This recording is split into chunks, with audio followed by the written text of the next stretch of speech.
it's kind of interesting that a lot of historians now are quite adept at using their digital cameras in various ways in archives. Like when I go into the archive to do that kind of intensive research with the transcripts using the rice paper or any other types of archival materials, I would take probably 1,000 photographs a day in those archives. So I'm whipping through this information and then I'm analysing it all later. And so it becomes quite a skill in itself to be able to take good photographs that aren't blurry, that give you all the right information, that you've also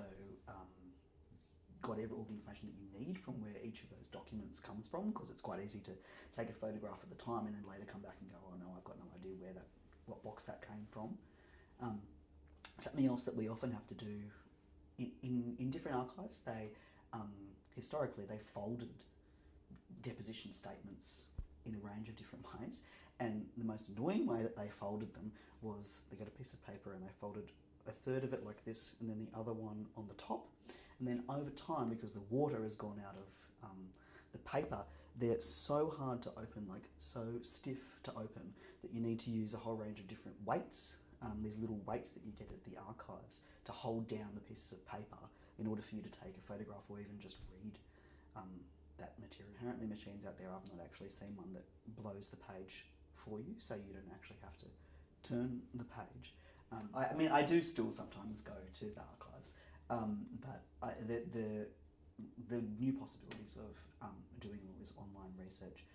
has just meant in some ways that I actually don't need to go to the archives. I would be finding less information sometimes going to archives than I would be doing the newspaper research that we do, just simply because of the way, the kinds of documentation that was kept in both. There has been a couple of instances where, many instances actually, where if there is just no information in the newspapers for various reasons, A case wasn't reported, or B, the newspapers that it was reported in haven't been digitised,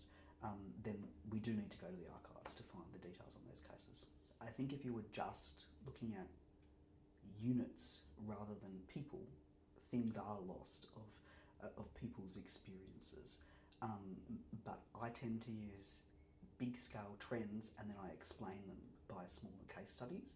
which I think is a robust method and one that allows you to still have access to the social history